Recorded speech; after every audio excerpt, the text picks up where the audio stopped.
All right, we're here, part 2 of 4.3 here. And what I want you to do again is read this over, pause the video, give each of these a try, and then we'll see how they're done here in just a second.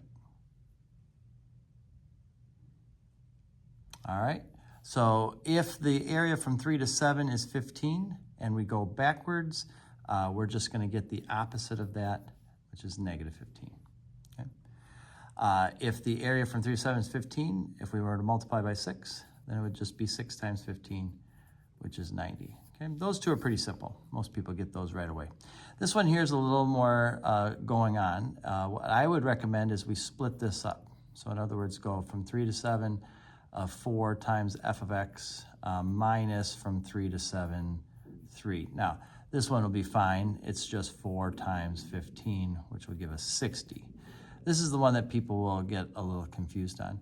So think about what this actually represents. This is a line up at 3 going from 3 to 7.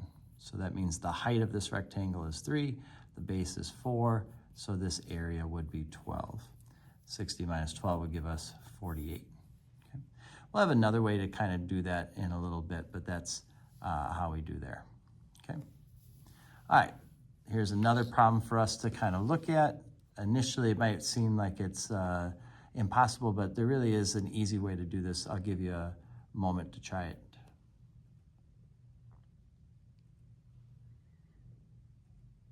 All right, so we're asking for the shaded area. Now, if you look at the whole figure, it's a trapezoid. 1, 2, 3, 4, 5, 6, 7, 8 on the top. 1, 2, 3, 4, 5, 6, 7, 8, 9, 10, 11, 12 on the bottom. So if you were to go top plus bottom, which is 20, times the distance between them, which is 4, and divide by 2, the total area for this is 40. But the area under it is the area of this ellipse here, and they told us what that area was here. They told us that area was 15. So our shaded region would be 40 minus 15, which is 25. All right, now we've got a situation between my turtle Secretariat, who's racing his arch rival Fast as Shell. I'll wait for you to stop laughing. All right, and then below is the rate the Secretariat is traveling at different times in the 30 seconds, all right? And the rate is per millimeters per second. All right, this says use a midpoint sum of three equal subintervals to approximate Secretariat's distance traveled. So we're gonna go from 0 to 10, from 10 to 20, from 20 to 30. Those will be our sub-intervals. So from here to here, because we're using the midpoint, we're using 5, the 1.5, times that 10 seconds there. For this subinterval, we'll use the 15, the 1.6, times 10. And then for this subinterval, we'll use the 2.3 times 10. All right, so that's 15 plus 16 plus 23. We should get 54 millimeters traveled. That's our approximation based on what we have going on here, okay? Now, Fastest Shell ran at this rate, and so we want to know who won. So what we're going to do is integrate from 0 to 30 Fastest Shell's rate there. All right, so on the calculator, we'll go math 9 from 0 to 30, and we'll put this in 1.5 plus the sine of pi x divided by 30 dx. And it looks like he went 64.099 millimeters. So that means he has a full 10 millimeter or 1 centimeter lead on him. So unfortunately, Fastest Shell is our winner here. All right, maybe next time. All right, here we have time and velocity given to us at different sub-times. You'll notice that they're not going by the same rate here, which is just sometimes how it goes. So we want an approximation first for the acceleration at 11 minutes. All right, 11 minutes is right there between 8 and 14. So our acceleration would be our change in velocity, 30 minus 15, over change in time. So 15 over 6. And we don't have units on here, so we don't need to worry about that. Of course, that can be written as 2.3 or 2.5 or you can just leave it. That's up to you. All right, now using a left-hand Riemann sum, approximate the displacement. So what we're going to do is that in each subinterval, we're going to use the left side as the height. So we're going to go 30 times how far away this is, which is 5. In the next subinterval, we'll do negative 20 times 3. The next subinterval, we'll use 15 times 6. Next subinterval, we'll do 30 times 2 seconds. And then the last subinterval, we'll use 0 times 4, okay? So this is 150 minus 60 plus 90 plus 60 plus nothing. The 60s drop out. We get 240 as our approximate displacement. So we've moved 240 to the right, approximately. We don't know if that's exact, but that's a good guess based on what we're seeing here, okay?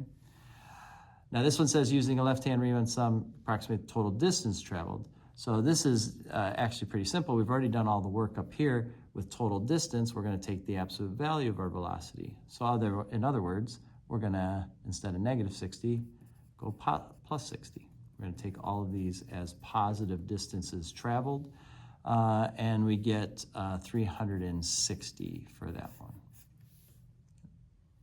So that's not too bad. All right, I'll let you read this one here. This tells us that the velocity integral from 2 to 12 of velocity is 15. We can try to answer part A and part B. I'll give you a moment to try that.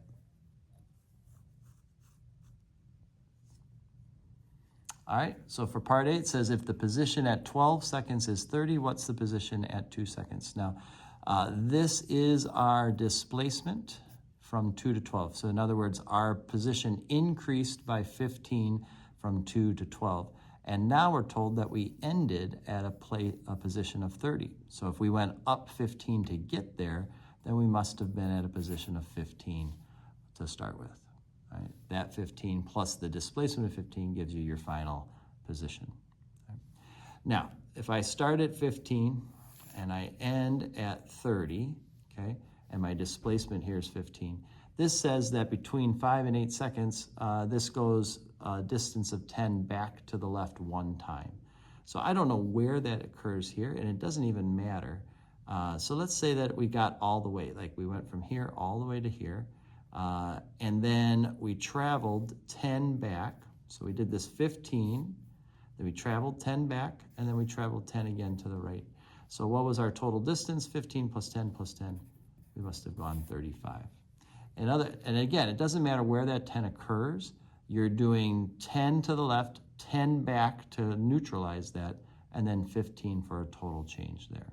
So no matter what way you think about it, it's going to give you 35. All right, here's a couple definite integrals, and then we're asked to solve for this. I'll go ahead and let you try that real quick.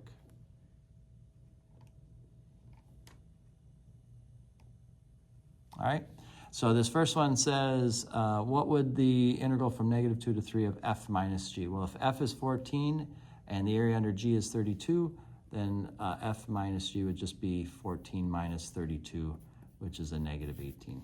That's pretty straightforward. This one here you got to be a little careful about. First off, we're going backwards, all right, and we're multiplying. So since we're going backwards, these are going to flip to negative 14 and negative 32. And we're going to multiply them as well. So we're going to go 3 times negative 14 plus 5 times negative 32. This is going to give us negative 42 plus negative 160. I believe we get a negative 202 for that one. All right, here's another one. Take a look at that and see if you can answer these questions.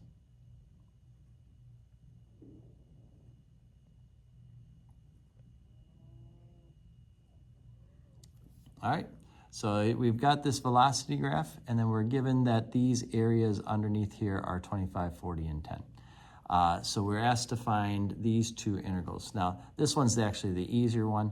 This is our total distance traveled. All right, and so we went 25, then we went 40, then we went 10. Altogether, that's 75. Okay, but this one here is our displacement. So we got to say, all right, we went 25 to the right, then we went 40 back to the left, and then we went 10 to the right.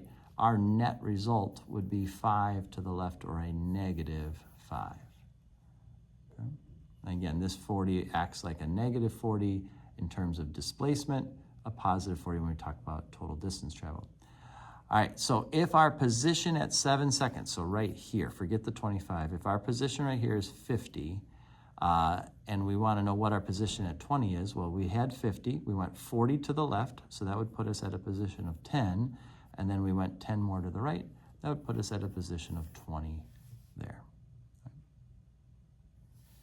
All right, now to show you something and kind of set us up for what's to come here. We have a graph here, and this is of a function f of t, and then we're told that g of x is the integral of f of t from 1 to x. Now this 1 is arbitrary, okay? It's arbitrary, meaning that it could have been anything. We could have made that 0 or negative 2, doesn't really matter. It's just gotta be something. So we picked 1 for this example, okay? And the x indicates that what we're gonna do is we're gonna add the area from 1 up until whatever x value we want, and we're gonna call that function g of x. A lot of times this is what's called an accumulating function, meaning we're accumulating things along the way until sometime we stop in the future, all right? Whatever we define x to be, g of x is the area under this function from 1 to x, okay? And for reasons that we're not gonna quite get into, this and this need to be different variables, okay? They are representing two different ideas, and so we can't have f of x dx with an x up here. It doesn't work that way, all right? So we'll just kind of keep that in mind as we work this out. Let's see an example of this. So here's our function, and I want to know what g of 1 is. Well, g of 1, if I put 1 literally in for x, it's the area under this graph from 1 to 1. Well, we haven't moved anywhere from 1 to 1, so that area would be 0. G of 1 is 0. Okay? G of 5 would be the area from 1 to 5 under that function. All right? So if I go from 1, 2, 3, 4 to 5, it's this trapezoid. 2 plus 4 is 6 times 2 divided by 2 gives us an area of 6. Okay? G of negative 5 is the area from 1 back to negative 5. All right, so if I go from 1 back, 1, 2, so negative 1, negative 2, negative 3, negative 4, negative 5, it's right here, okay? So we have this quarter circle, pi times 2 squared, that's 4 pi. We just want a quarter of it, that would be pi. This triangle, which is 3 times 2 divided by 2, which is 3, and then this little part right here. Actually, we'll use this triangle, which is 4 times 2 divided by 2, which gives us 4. All right. So going from here backwards, it's 4 minus pi, but we went backwards, so that means that we have to take the opposite of these. So instead of a minus pi, this is going to be a positive pi. Instead of a positive 4, this is going to be a minus 4. So again, negative area, positive area, but because we're going backwards, it changes the sign on both of those. All right, and g of 7 is the area from 1 to 7. So 2, 3, 4, 5, 6, 7. We can see that this triangle and this triangle kind of cancel each other out. So it ends up just being this little 2 by 2 square, which is 4. You can work it out and subtract them if you want, but that's how we get.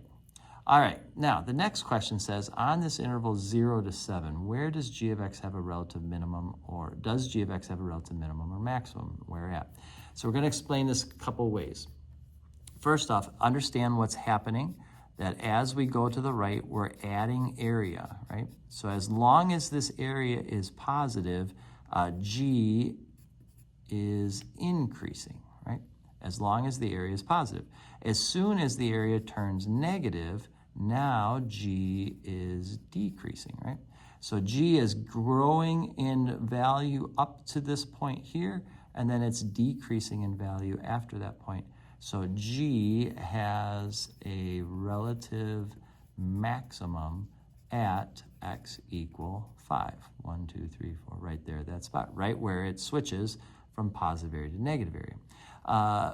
But I want to maybe understand it even on a different level. So let's come back to the original g of x equal, and I want to take the derivative of g.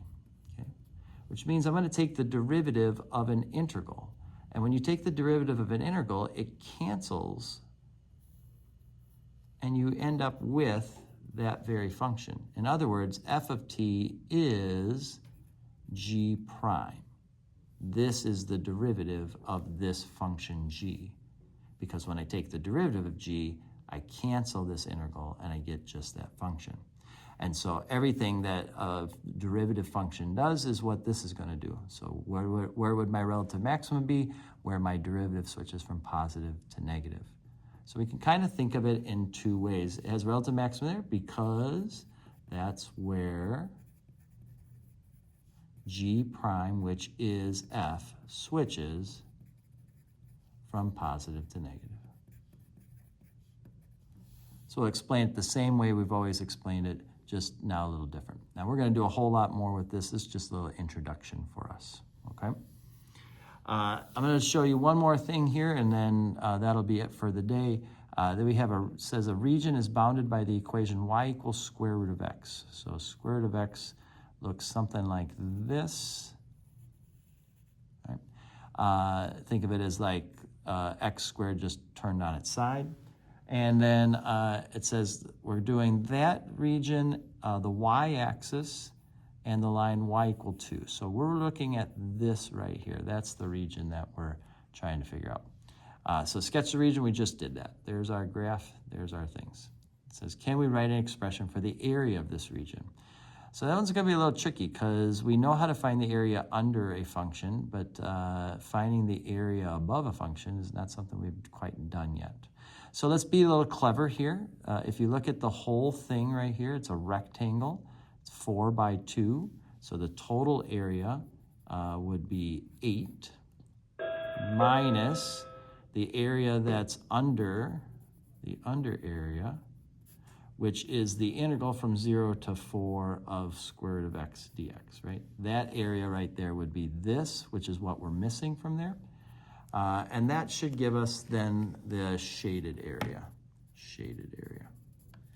All right, so if I take the calculator and go 8 minus math 9 from 0 to 4, square root of x dx, we're going to get an answer of 2.667, or 2 2/3.